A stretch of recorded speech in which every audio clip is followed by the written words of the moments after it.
Hello, President Obama. Hello, Thomas Jefferson. How are you doing today? All right.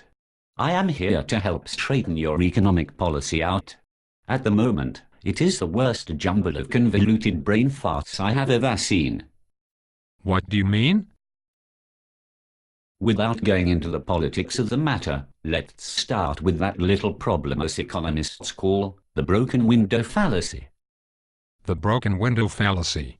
What's that? This was the little policy that supposedly helped us recover from the Great Depression. However, what it really did was stagnate the entire nation. You probably know as the New Deal. Yes, I've read a lot about what good things FDR did back then. Without his vision and oversight, the country very well may not have survived. No. You have it all wrong. The country would have come out of depression faster had Roosevelt done nothing. How do you figure?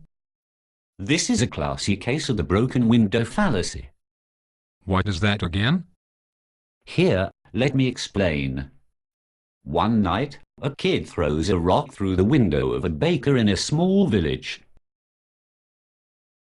The next morning, a crowd gathers around the baker's shop and laments on the baker's misfortune. However, some in the crowd feel the need to find a silver lining and have a discussion on the matter of the baker's broken window. Some people say the broken window is good. It will create new business for the glassmaker. Say $100 worth. After all, what would happen to glassmakers if windows were never broken? The glassmaker will then, in turn, spend that extra $100 on other merchants in the village, who will then, in turn, spend that extra money on other merchants, including the baker, and so on, and so on. It appears to them that everyone benefits, even the baker who had his window broken. The crowd comes to the conclusion that the menace who threw the brick was not a menace at all, but rather a public benefactor who created jobs and income for village industries. That is pretty much exactly the way I thought the economy worked. You are sorely mistaken.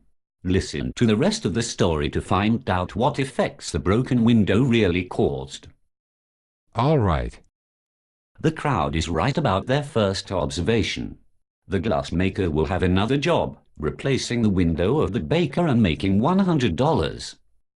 However, the baker is now out the $100 he was planning on spending for a new suit. Because he had to replace a window with the $100, he was unable to purchase a new suit. Instead of having a window and $100, now he only has a window. Also, as he was planning on buying the new suit that very afternoon, instead of having both a window and a suit, he must be content with only a window and no suit. As the man is also part of the village itself has now lost a new suit that would have come into being, and is now that much poorer. Huh? The window maker's gain is simply the tailor's loss of business. No new employment has been created. The crowd was only thinking of the baker and the glassmaker during the transactions. They had forgotten about the potential third party involved, the tailor. They overlooked him precisely because he will now never enter the scene or his suit come into existence. The crowd will see the new window in a day or two, but they will never see that extra, additional suit made, precisely because it will never be made. The crowd only saw what was immediately visible to their eye. Huh? Are you sure that is how it works? Yes, I am 100% positive, but let me prove it to you. All right, prove it to me. I'm all ears. Let's say for a moment that the boy, throwing a stone through the baker's window, really did provide an economic benefit for the village.